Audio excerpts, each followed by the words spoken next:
Cashflow Diary Podcast, episode 586. Welcome to yet another exciting episode of the Cashflow Diary Podcast, the podcast that teaches you insider tips, tactics, and strategies for creating leverage streams of cash flow into your life. Learn from top-performing entrepreneurs, business owners, investors, and thought leaders from across the globe as they share their secrets to success. Like what you learn on this and other Cashflow Diary podcast episodes? Go to learninvestingnow.com and sign up to receive powerful tips and information that will help you succeed as an entrepreneur and investor.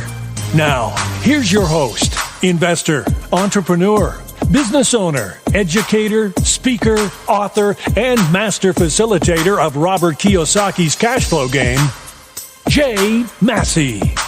All right, ladies and gentlemen, welcome to another episode of the Cashflow Diary Podcast. I'm your host, Jay Massey, and I'm glad that you are here today because we have something incredibly important to talk about today. Because one of the things that I think many of us lack is perspective. And yet, at the same time, one of the things that I believe many of us entrepreneurs have is perspective. It's an advantage and can also be a disadvantage at times, but I do believe it's because of our perspective why we take on the things we take on. I mean, yes, we could easily be job takers, but no, we like to be job makers. And at the end of the day, it takes more effort, more energy, more care, concern in order to go out there and face the challenges that are in front of us, take on the world, and make it happen. Now, I happen to have with me today someone who exemplifies all of those things and has a different perspective than you and I probably have on everything that's going on today. But more importantly, he's got a story that I believe will help you understand that many of the things that you are endeavoring to do, it's okay to delay that gratification and let them pay off later because they can give you assurance that you're headed in the correct direction. Who am I talking about? I am, of course, talking about Thomas Jones, former vice chairman. Now, guys, listen to this. This all means that he's been there, he's done that, and he's still doing it. And it's really important that you understand. So, former vice chairman, president, and CEO of TIAA-CREF. Now, if you don't know what that is, just go really, really, really large pension system, largest in the country. Former vice chairman of Travelers, the Federal Reserve Bank of New York, and Freddie Mac, and the former chairman and CEO of Smith Barney Asset Management. Now, there's more to that title, if that wasn't enough. But today, he operates as the founder and senior partner of venture capital firm TWJ Capital, and he's written a new book, From Willard Straight to Wall Street, a Memoir. We're going to talk about all of these things, but honestly, guys, right now, what you should be doing is scrambling for something to write with, something to write on, getting ready to bookmark and mark those spots where you're going to need to listen again and again and again, because we got some stuff to learn. We've got some perspective to gain. So let's get ready to listen, love, and learn from Thomas Jones. Thomas, how are you doing? Good, Jay. How are you? Thanks for having me. I'm excited and I'm feeling fortunate at this particular moment in time, sir. So I definitely appreciate you taking the time. Now, this being the first time that you're here, I have to ask you the same question I tend to ask everybody else the first time that they're here. Are you ready? I'm ready. All right. I tend to look at today's entrepreneurs a lot like yesterday's superheroes. For example, Batman, Robin, Wonder Woman, etc. Because I think entrepreneurs and superheroes have a ton of things in common. Like, I can envision myself as an entrepreneur occasionally, flying around town, possibly wearing tights and a cape, who knows, but I'm saving my customers one sale at a time. Also, though, like a superhero, an entrepreneur has a beginning. So if you think about Spider-Man, there was a time where he was just a kid going to school, taking some photos, then one day gets bit by a spider, discovers he's got a superhuman ability, and then he has to choose whether to use it for good or for evil. So, my question to you is as follows. Before all of the accolades, before even being the CEO of Global Investment Management at Citigroup, former treasurer at the John Hancock Insurance Company, and everything else, because the list is long in your case, everything else that everyone knows you for, what we want to know is, who is Thomas Jones? Well, I'm the fellow that was on the cover of Newsweek magazine 50 years ago in April 1969. I'm holding a rifle in my right hand.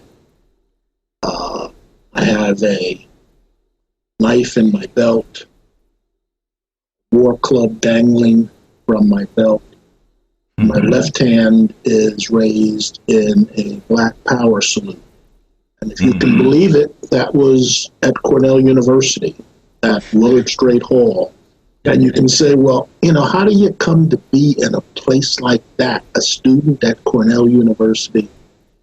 And Jay, it's, it's a story of, as a young man, as I understood American history, I'm an African American, and as I delved into the history of this country, I came to feel that my generation was the generation where the random wheel of history had turned and said, it stops here. That my generation was tasked with the job of saying, we have to raise the price of oppression in America. And the way you raise the price of oppression is you fight about it. So that's where I was as a kid. And I was 19 years old, just turning 20. But an incredible thing happened. America was at a crossroads then, and kind of a fork in the road, okay? And it could have taken, the right fork, which would have been oppression and suppression of kind of the civil rights movement in the 1960s. Or it could take the left fork, which was kind of opening up, trying to live up to the ideals which are in our Constitution and Declaration of Independence and Bill of Rights. And America chose to take that left fork. And, 50 years later, I think this country has come so incredibly far, further than, I think if you described America today to most observers back in 1969, they would have said, this country cannot possibly change that much. But we have. We have in ways that have opened opportunity for millions and millions of people to receive better education, better employment opportunities. We have had African Americans achieve success in virtually every profession and occupation in the country. We've even had an African American elected as the president of the country. We've had millions of African Americans raise themselves out of poverty into the middle class and even higher. And so when I look around today, I say that a miracle has happened.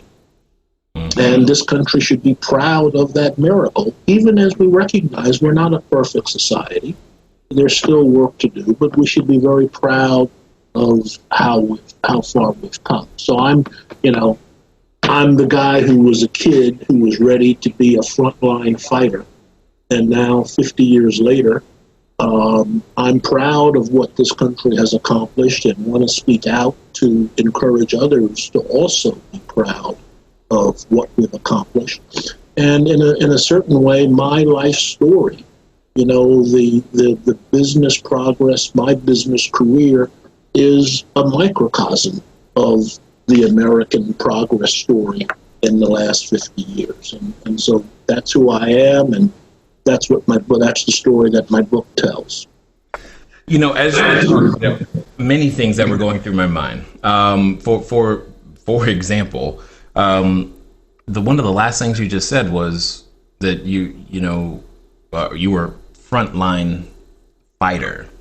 And I guess the question that comes to my mind is, compared to the guy that was on the cover and who you are today, did the fight, did it look like you thought it was going to look? Was it different? And if so, in what way? It is different. When first I was pleasantly surprised that America took the path of opening up opportunity instead of the path of oppression. And then, when I thought the country was opening, and I thought the toughest fight would be in the business world, because that's where the money is, that's where the wealth is, and that's often what people fight about. And so I wanted to go into business and try to be one of those who fought that fight. And Jay, I figured I had almost no chance of success whatsoever. Here I was. It was the first wave of African Americans coming into corporate America in the early 1970s. And here I was, the guy who had just been on the cover of Newsweek in 1969. So I'm the black radical from Cornell. So I figured I had, next to zero chance of success. But I needed to try.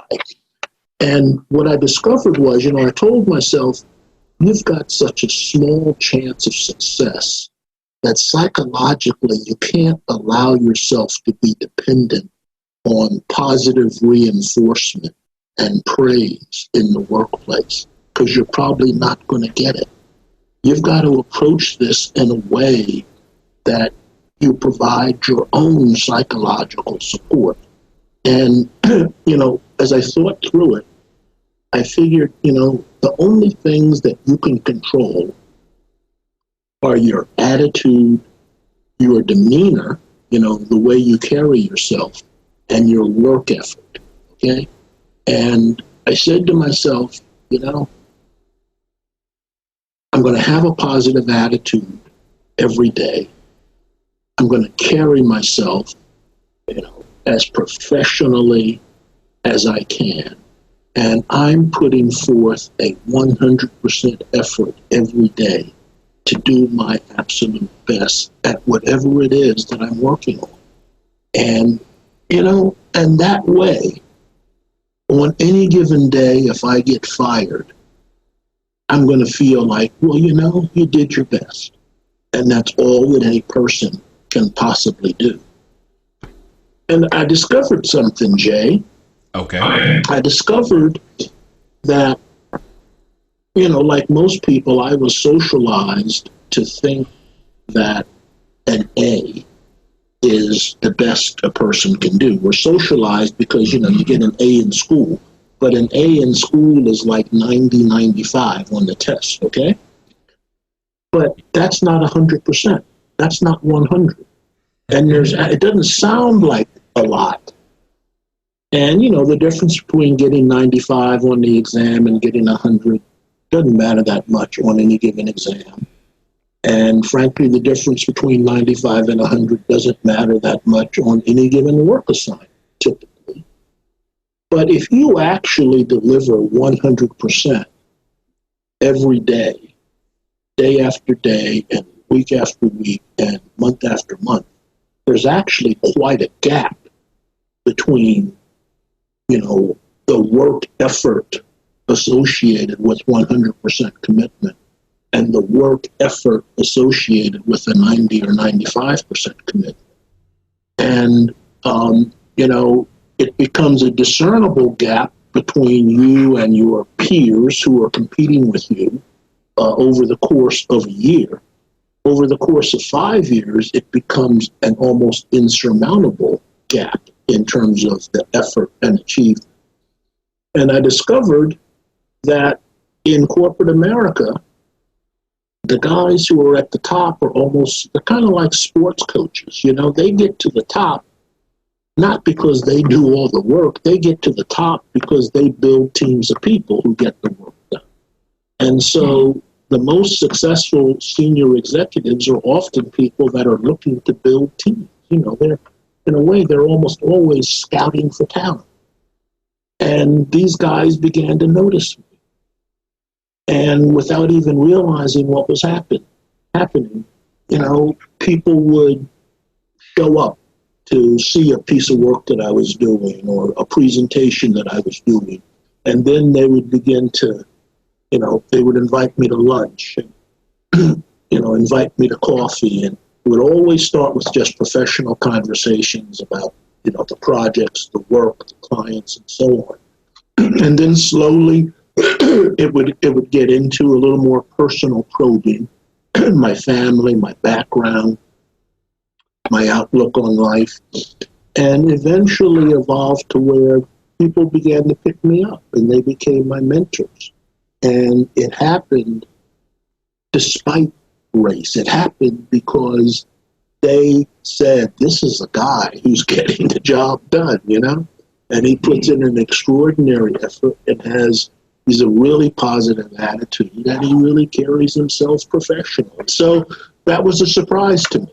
I didn't expect. Like I said, I figured I had almost no chance of success. But that combination of attitude and demeanor and work effort ultimately meant that I had a series of mentors who just lifted me and promoted me and compensated me, protected me. That's part of what a mentor does. Not everybody liked me. There were people who would have fired me because I was the black radical from Cornell. But I got protection from my mentors. And so a corporate career unfolded, over the course of 40 years, which would have been something that was beyond my wildest dreams. And there's a thought process, I guess, a lot that I can't because, and as a human, you can fill that in with almost anything. I can't because I'm tall, short, skinny. And in my case, I've often had a very similar thought. I live in Orange County, California, and it is. I remember when I was getting into the sales game, one of the things that I was looking at was the percentage of African Americans that live out here, and it's less than 2%. So it's like, oh wow, the cards are not stacked in my favor, because it's really easy in a lot of sense to adapt a helplessness mentality. I'm saying that and using that as a comparison because what I've had to deal with is nothing compared to what you've had to deal with, and yet you still chose to persevere when it wasn't necessarily accepted. And I can only imagine that friends and family and people who knew you said, like, why go over here? Do this. This should be easier. Why are you struggling with that? So I have to understand, where does that motivation come from? And more importantly, how do you develop that kind of fortitude in what honestly was an aggressive environment?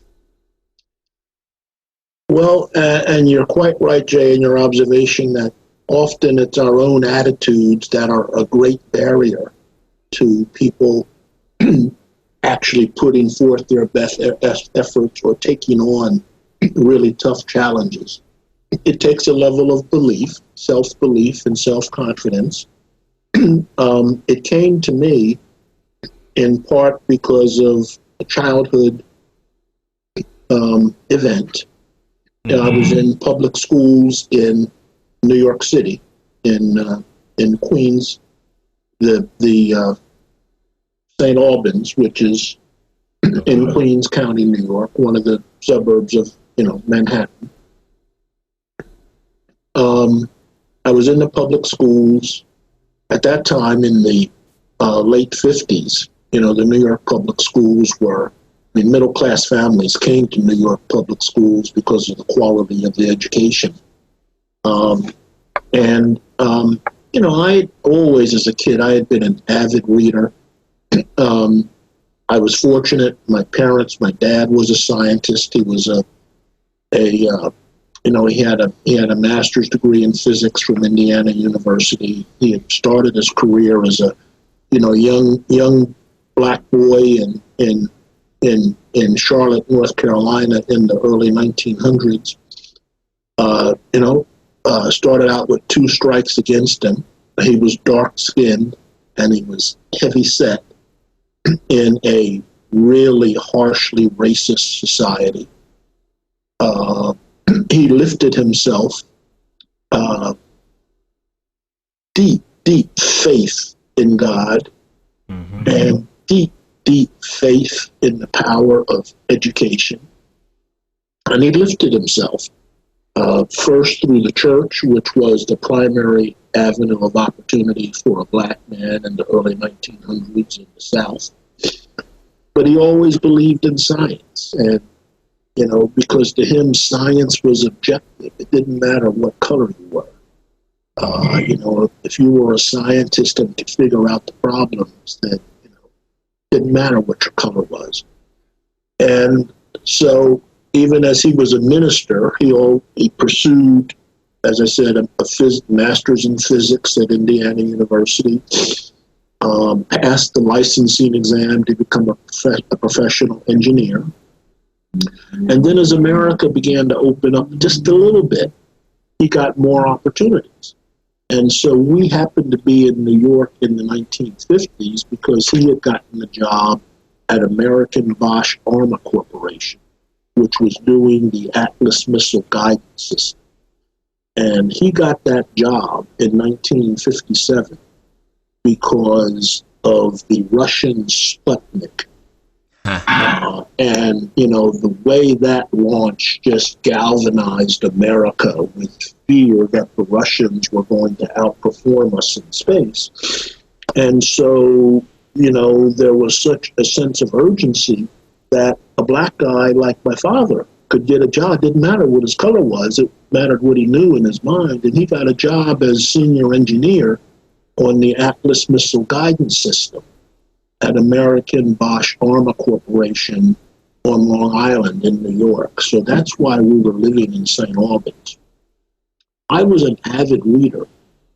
And at that time, the public educational philosophy was that if you had a really smart kid, you accelerate them, meaning you skip grades. Now the current philosophy is you enrich them, you enrich the material.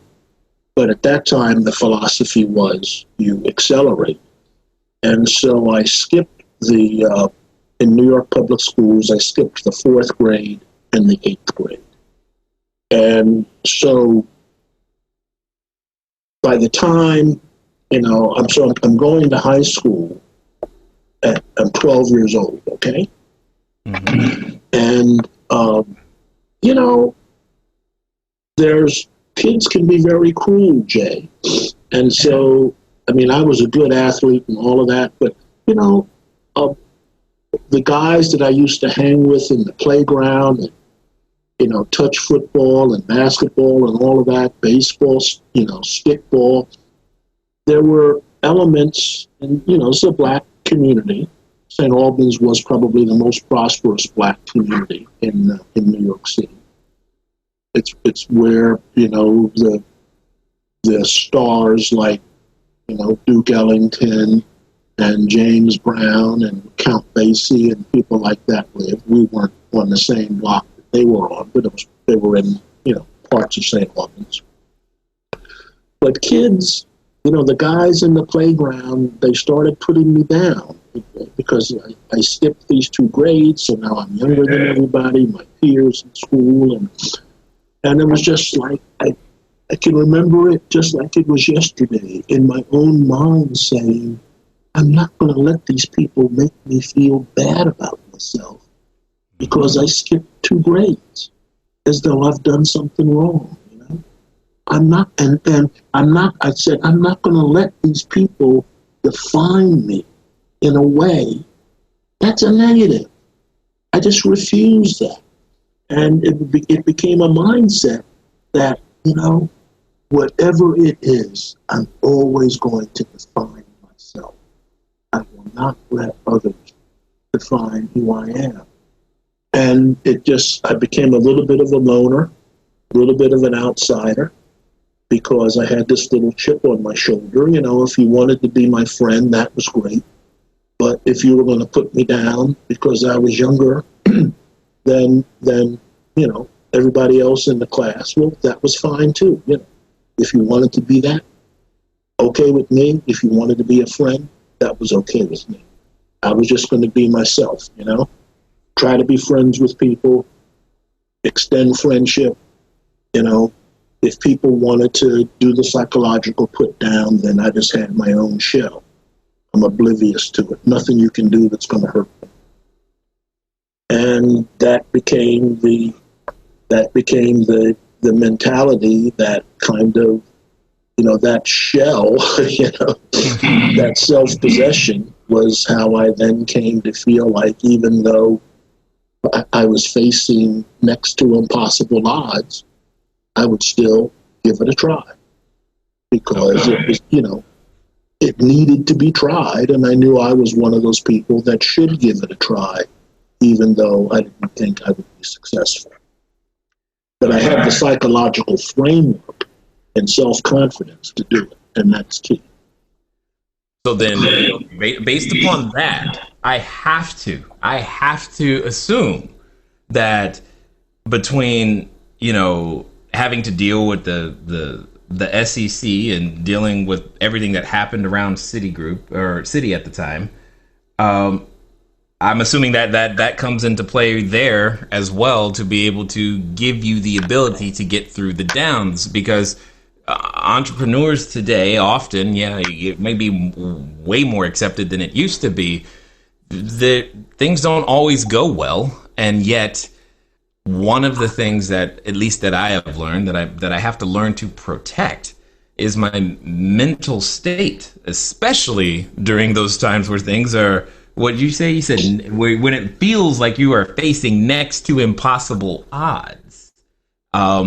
So assuming that the person listening hasn't had this type of experience yet, how can one create this psychological framework that you were talking about that clearly has proven to be of major asset for you, so that we can hope to do something that it even mimics, echoes some of the changes and challenges and things that and accomplishments that you've had?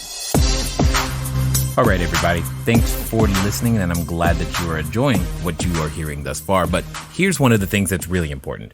One of the most important things that you can do is get started. One of the things that I've said before, and I say again, once you get started, stay started. But more importantly, there can be lots of roadblocks to getting started. So what we're going to do is we're going to remove one of those roadblocks for you and make it a little bit easier. Because the thing that I don't want to stop you is thinking, do I need a local number? How about a long distance number? Or should it be 800? How on earth am I going to make that happen so that people can contact me as I'm out there building my business, making my cash flow grow? But most importantly, understanding that it doesn't have to be difficult. Many of you may know, but if you don't, there's a company out there by the name of Grasshopper. And what I want you to do is I want you to go over to trygrasshopper.com/cashflowdiary. Grasshopper is the entrepreneur's phone system. It works like a traditional phone system, but requires no hardware to purchase, no software to install. It's just a number that flat works. So if you are out there building that distributed workforce across many different locations, it's a way for you to still go out there and make your number be unified, simple, easy to use, something we've been using for quite some time. So again, go over to trygrasshopper.com/cashflowdiary. Now, let's get back to the rest of the story. One part of it, Jay, is that belief in yourself. And here I would emphasize, most people never figure out what they're capable of because most people never put 100% effort into trying to be their best. And you don't know what you can do until you give 100% effort to trying to excel and do your very best. It's a gift. I mean, it's what I call self-actualization. It's a wonderful gift that you can give to yourself to find out what your highest potential is. and that means really, really, really work hard to the point where you say there's nothing more that I could have done. And that's a victory. I mean, you may not, it may not be a classic victory. Not everybody's going to win, the championship. But, it is a victory to have done 100%, that you gave your best performance. And you walk off the field saying, I know what it is to give 100%, and I'm proud of that. And when you learn what that capacity is, you learn how to master that and guide it and channel it. And you will find arenas where that ability to give 100% will make you successful. So that's part of it, learning to give your best. The other part, to me, it's spiritual. I mean, I one of the things I got from my father were the things I described to you earlier, his belief in God, his faith in God, his belief in the power of education. Third leg, his belief in the power of hard work, okay? So with regards to faith, I've had one of the things I talk about in the book is my faith discipline. And, that's been developed over the years. It doesn't happen accidentally. It requires work. And, when I faced the challenges late in my career, you referred to, I was hung out to dry by Citigroup. I was fired. I was in the midst of a Securities and Exchange Commission investigation of the company. The company settled the case, but didn't include me in the settlement. And that was like putting a sign on my back. I'm sure that the people at the Securities and Exchange Commission said, oh, gee, the company must think he did this, that he did something wrong if they're settling the case with us and not protecting him. I mean, because, big companies like that, Citigroup, they had, I can't tell you how many SEC cases they had in a 10-year span, and never, ever, ever did they settle a case without protecting the senior executives that were involved until it came to me. And they settled the case. I wasn't included. Next thing you know, the SEC is bringing a case against me personally, okay? And I tell the story in my book, how I had to turn to my faith for comfort. And one of my prayer disciplines was a prayer that all things work together for good to those who love God. And so what I prayed for in the midst of that crisis, when it looked like, they thought they had just chopped me down to nothing, looked like my career was over, the papers were full of negative headlines every day because the Citigroup public relations machinery was just firing up, all these stories and innuendo against me. And in that crisis, I prayed. I told my family, said, I didn't do this. I said, we'll eventually come out of it, but it's going to take time.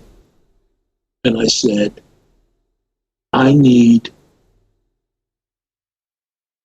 time to meditate and pray. I need quiet time to meditate and pray and think through what to do. And in my prayers that all things work together for good to those who love God, what I prayed for was help me understand how to see the good in what's happening here. Help me to understand how to grapple and find the good. And, took me a couple of weeks of prayer and meditation, but then I was ready. I picked myself up. I got off my knees. I picked myself up, and I was ready to fight. Okay? I had a strategy, and, so the lesson there is all of us are going to go through times of trial. Life is going to have times of trial. And in one's time of trial, it makes a tremendous difference if you have spiritual faith that can sustain you. And, 10 years later, all things work together for good to those who love God. 10 years later, I discovered I had been blessed in 3 ways. That whole ordeal, I had come out of it blessed. Okay? The first blessing was that I was enormously better off financially because I had sold my Citigroup stock when they fired me in late 2004 and got out at $48 a share. Okay, by 2008 it was $3 a share because the guy that fired me had run the company into the ground and it had to be taken over by the government. Second, I had built my own business.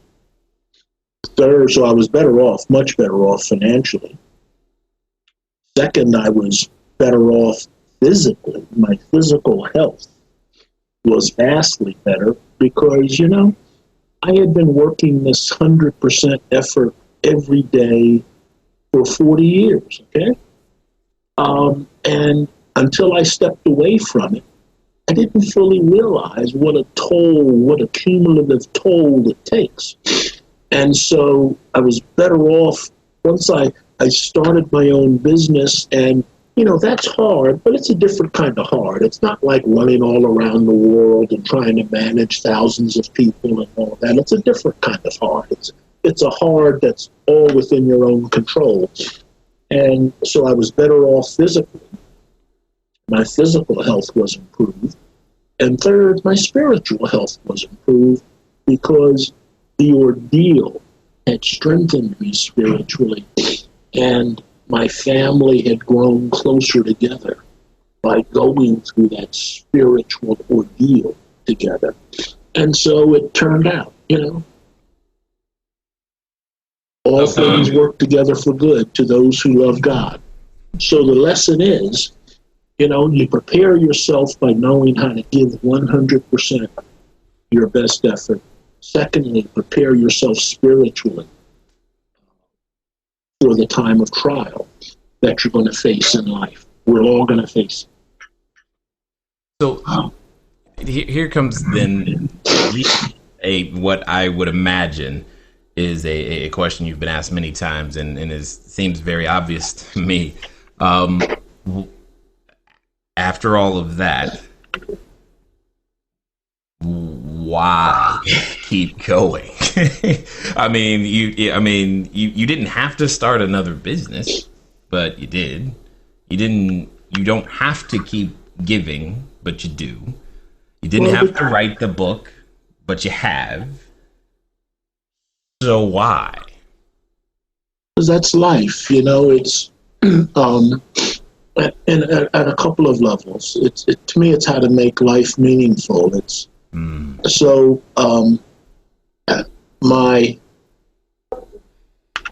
the book was written because I wanted to tell this story. As I say, I think my life has been a microcosm of the American race relations story over the last 50 years. And despite, the various negative things that happened to me, I think it's an overwhelmingly positive and hopeful story. It's a story of optimism, of faith and optimism and finding the best. I think that's a story that can be important for young people to understand. I think it's a story that's important for America to understand, that a story like this could only happen in America. Nowhere else in the world would the Tom Jones, Willard Straight to Wall Street story have been possible. So that's one reason to write the book. Another reason to write the book is because I need to try to do something constructive and positive. it's one of the ways that you derive meaning in life. That every year, going way back. And one of the things I talk about in my book is the disciplines I developed early on. I mentioned the work discipline. Another one was, starting in the late 70s, I started at the beginning of every year, I would put 3 goals in my calendar, 3 major goals for that year. Either some form of technical skill development or some kind of physical health improvement, exercise regimes or whatever. Sometimes it would be things like spiritual development. And every year, 3 major goals. And each month I would look at my calendar and kind of, what have you done with regards to achieving these 3 major goals? And so as an example, one of my goals in 1982, one of my goals was to read the Bible cover to cover. Because, it just occurred to me, excuse me, the Bible is arguably the most important book written in the history of the world. And I'm saying to myself, now, wouldn't it be foolish to be at the end of your life, be on your deathbed, and you're thinking back over the course of your life, and suddenly it occurs to you, I never read the Bible. How would you feel about that? Arguably the most important book written in the history of the world, the book that's had more impact on the world than any other. And I just said, this is something you need to get done. And I read the Bible cover to cover that year. And, it had a powerful influence on my life. So that discipline of 3 major goals achieved every year, 3 significant things every year, compounding that over the course of a lifetime has a powerful effect. And so, even as I'm getting older now, I'm 70 years old, and but I feel young, and I'm in, very good health, physically as well as spiritually. But I still, every year, I want to accomplish something positive. So writing the book took me 5 years. It's a tough task. Much harder. If I knew how hard it was, I might not have done it. But I'm proud of the way it turned out. Understood. So, I want to tell you 2 anecdotes. Go for it. Yeah. One is, I just want to touch on something going back to early in my career. When I'm thinking, you don't have much of a chance of success because you're the black radical from Cornell, and this is the first wave of blacks getting into corporate America in the early 70s. I got married in 1975, lady that's still my wife, so we're going on our 44th anniversary. Will be coming up shortly. And on our honeymoon, I talked to her about, my ideas on approaching life. And I told her, I said, 2 things in particular. I said, I don't have the skill set that I need to really succeed in business over time. I said, I'm doing very well right now, but I don't have, the skill set that I need in finance and accounting, and I should get an MBA degree. And since I don't want to step out of the workflow, I want to get a degree by going to night school. And, that's going to be sacrificial because it means that it's going to be like I'm working around the clock because I'm going to be working a full-time job and I'm going to be going to night school. And it means I'm going to have to be studying and papers and all that stuff on the weekends. And so, this is something not going to be a lot of parties, a lot of time for partying during the time that I'm going through that. So, that's something I want you to think about and opine on. And the second thing I said to her was, I said, we're both working, we both have good salaries. I said, I think we ought to try to live on one salary and save the other salary. And if we could save one salary for a couple of years, we'll have some money that we can invest. And, I said, now, the point is, it's not going to be easy to do, because if we're living on one salary, we're not going to be living the way most of our friends are. We're not going to be able to do the same kind of partying. We're not going to have the same vacations. We're not going to be going out to dinner like they're going out to dinner. We're not going to be able to buy the same new clothes. We're not going to be able to buy the same car. So, these are two areas of sacrifice I'd like you to, let's talk about. And, she's 100% in, absolutely. Let's try to do something together, And so we saved her salary for a couple of years. And then I see that at that time, we're living in Boston. And one Sunday in the Boston Globe, I see this advertisement from the Boston Redevelopment Authority, advertising, various derelict, abandoned buildings around Boston that the Boston Redevelopment Authority agency had taken over and was now advertising to be sold for redevelopment. We were in the south end of Boston, and one of the buildings, one of the ads talked about two buildings that were about 4 blocks from where we lived. We went and looked at them. They were burned out, abandoned brownstones, boarded up near the corner of Dartmouth Street and Columbus Avenue. So only about 4 blocks from Copley Square in Boston. And I'm saying, this is a great location. This is going to be a location over time, that's really valuable. We bid on the buildings. We were the only people in the whole city of Boston to even submit an application to buy the buildings. And make a long story short, 2 years later, we had redeveloped these 2 contiguous brownstones into a 10-unit apartment building. We lived in one of the units on the top floor, 2-bedroom apartment. We had a roof deck that was overlooking Copley Square. The building was cash flow positive within a year's time. 2 years later, we bought another 8-unit building. So now we had 18 apartments. And I'll tell you, to me, I'm saying to myself, I see a way forward, because if the corporate route doesn't work, I can be in the real estate business. And, this is a business, it works with leverage.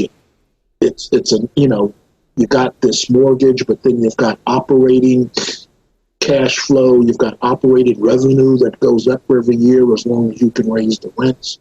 A lot of the expenses stay relatively flat, especially the mortgage expense, if you've got that locked in. It's a wonderful business. So I tell that anecdote because I think your listeners should know, America's a capitalist society. Sacrifice, if you can, sacrifice to get some capital available to invest, to put capital to work for yourself. Don't always just be trying to make money through hourly work. It's important to try to make money by putting capital to work.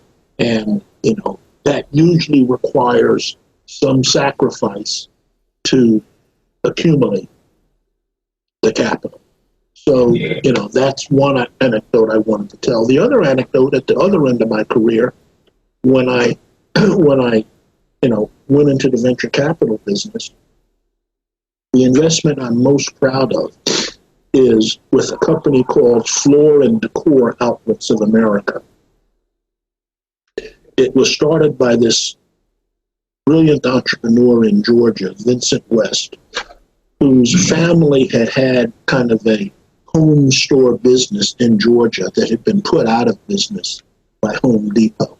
Okay, and Vincent, he just had this brilliant vision with regards to stone and tile and wood and other kind of hard surfaces. He had this beautiful vision of how to take these materials and create beautiful mosaics of flooring for dining rooms and kitchens and bathrooms. wall coverings and so on. And in his family business, before it had been bankrupted, Vincent had developed relationships with many of the sources of quarries and other sources around the world for some of the most beautiful stone and tile and ceramics and other similar products. So Vincent had a vision, which was, there's a problem when most people want to do something like redecorate their house. They go to a design store. Maybe they're working with a designer, maybe they're not. But they go to a design store or a tile shop, and they may see something on display there, and they order it, but they can't really take it with them because there's just some samples that are, in stock. And so the tile shop then places the order with the distributor, who places the order with an importer, and goes through 4 or 5 pairs of hands, each of which is adding 20% to the cost. And then when you get the product in, it may or may not match what you actually saw in the tile shop in the first place, because now it's coming from the quarry or whatever source at a different time. And so the colors of the stone may be slightly different. It's these natural products, they don't always look the same. So his idea was that he was going to start a business that would, go to his sources around the world and order products in ocean shipping container quantities and bring them into America and open up big footprint stores, 60,000 square foot stores. And, so he would have all this product on site, and then he would create these beautiful displays of examples of what do you do with this product? What are the design ideas that you can create with this product? And his economics were such, because of the quantities that he was operating in, he could price this like 40% below what you would have paid at the local tile shop, and he could still make 40% gross margins. Wow. So Vincent started a business.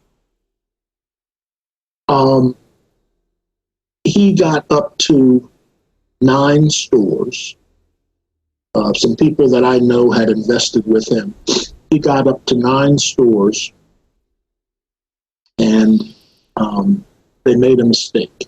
And the mistake was, when you're operating a business like that, Jay, almost all of your expenses are up front. So, when you want to open a new location, you've got to rent the space, you've got to refinish the space, you've got to import all the product to get on the floor there, you've got to hire staff and train staff, to sell the product and provide customer service and so on. So you're getting all these expenses up front before you've ever seen a nickel of revenue. So you've got to really understand the curve, the pattern at which your revenue growth will develop. Because otherwise you can't figure out, I've put all this money out, what's the rate at which I'm going to get it back? And unless you're really skilled at managing that expense curve against the revenue curve, you can really get yourself into trouble. And so Vincent's, company had gotten into trouble. They had violated, they had a bank loan, which is typical in that business, a loan that took, finance cost, part of the cost of the inventory. They had violated some covenants. They hadn't actually missed any payments. But, they're usually in bank loans, there are covenants which are protective to the bank to give the bank early warning if things aren't quite working out as expected. Right. So they were in violation of bank covenants. The people I knew that had invested in them, they couldn't invest any more money. So it looked like they were headed to bankruptcy. And, the folks I knew came to me and said, would you be willing to help us? And I said, well, I don't know, but I'll take a look.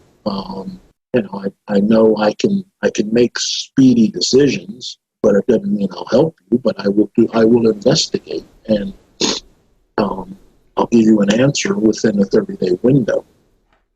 So I went and I spent a lot of time with this guy who had started it, Vincent West, visited all of his stores, and I came away convinced, he's got a pretty good idea, and he's a brilliant entrepreneur from a design point of view. This product he imports is really different than what you're going to see in the typical tile store. And they just made a mistake with regards to the hiccups of the revenue curve against the expense incurred up front. And so I invested $2 million in the business. I told them, here's what I'm going to do. I'm going to give you an offer. I'll invest $2 million and cure, all the bank problems. And I said, I'm going to invest it on the same economic terms as your earlier investors. Now, people are surprised when you do something like that, Jay, because they think you're going to really take advantage of them in trouble. So I said, same economic terms. But there's always a but, there's a catch. The catch is I want my separate class of securities. So, if you gave them Series A preferred stock, I want, Series A prime or Series B preferred stock. And the key to that is my stock is going to have certain covenants. And the covenants are going to be geared towards what happens if we have problems. If we miss any bank payments, if we miss budgets, if we want to borrow more money, if we want to raise more capital. It's going to say that you can't do any of that unless you have a majority vote of my class of securities. So what that means is if everything is going well, we're all happy, we're all pari passu, everybody's treated equally. Right. It means if things don't go well, you got to go through me, okay? They accepted my offer. A couple of years later, invested another $3 million. We grew that out to 25 stores, a $250 million revenue run rate. It was acquired by Ares Capital Management out in Los Angeles, big private equity firm. They grew it out to like 50 plus stores, and then they took it public last year. Floor & Decor Outlets of America on the New York Stock Exchange now, ticker symbol FND.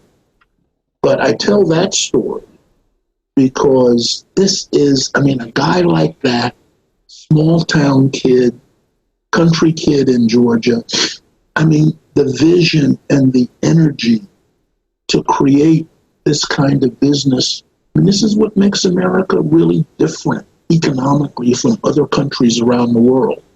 That entrepreneurs like Vincent West, who's just got this brilliant talent with tile and stone and other hard surfaces and a brilliant idea for design, brilliant eye for design, that an entrepreneur like that can build a company that's now worth, somewhere, multiple billions of dollars.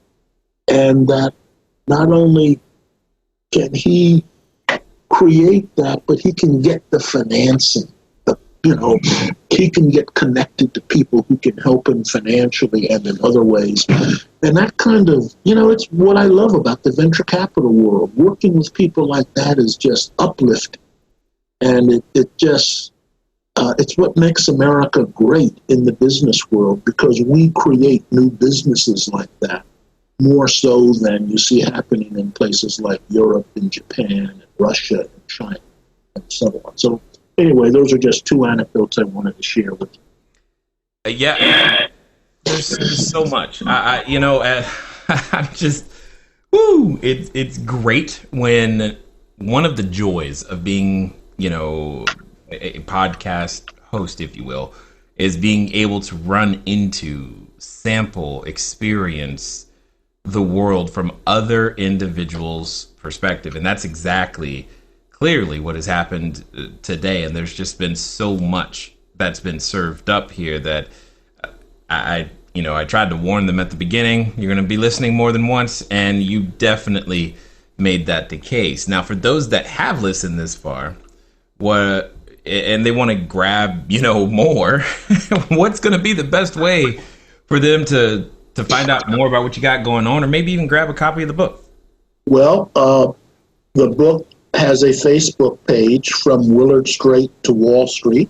You can go there and click on the button and buy a copy, or you can go to Amazon.com and again just type in From Willard Straight to Wall Street, and it'll pop right up. Love it. Now, I really must hear your answer to this question, because you are going to have I just know your perspective is going to be different. Because like I said, there's been a number of individuals who they started this conversation with you today in one particular place. They're ending in a completely different place. I'm ending in a different place. We're all ready to throw in and give 100% right now. And we're at what I like to call that precipice of decision. It's that point that humans, when we get there, oftentimes we have a companion. That companion comes in the form of a voice, and it says things like, are you sure? Really? I don't know. Look at this. And then for some people, they're related to that voice. So my question to you is as follows. Let's pretend that today they're going to follow through. They're going to do exactly what you suggest, and they're going to do so in the next 24 to 48 hours. So what should they do? First step is believe in yourself. Second step is make a plan, that really think carefully about the plan to get from where you are to where you want to be, in kind of 1 year increments. And that discipline that I talked about, 3 significant accomplishments, 3 significant goals. I put it in a 1 year time frame, but you can pare that back. What are you going to get done this week, right? What significant thing are you going to get done this week to move you down that path towards the success that you're seeking? And then what's the significant thing that's going to get done this month to move you down that path? Because each week, the accomplishments of those weeks are going to add up to the accomplishment of the month, and the accomplishments of the month are going to add up to the accomplishments of the year. And the accomplishments of several years in a row will really move your life forward in ways that, you can only dream about right now. But you got to have that discipline and put in the effort and sustain it. When things don't go right away, don't be defeated. Maybe you got to make a course adjustment, but don't be defeated. Believe in yourself and believe in the power of 100% effort. I love it a lot. So I just want to say thank you for being who you are and being willing to continue, being such that you must give in order to fulfill just everything that you stand for. And I definitely want to be the first to say just thanks for taking the time to share your knowledge, your wisdom, and your insight here with us today at the Cashflow Diary, sir. I enjoyed chatting with you, Jay. I appreciate your inviting me. All right, ladies and gentlemen, you know what time it is. It's time for you to move at the speed of instruction. What does that mean? That means get over to Amazon, because you heard what I heard. You learned more than one thing today, and I know this. I know that now, maybe, just maybe, I want to question myself a little bit more closely. Have I given 100%? Because then, ladies and gentlemen, that ain't enough. Oh my goodness. So much for us to take home today. Ladies and gentlemen, it's been fun talking to you guys today. I look forward to talking to you soon. Until next time.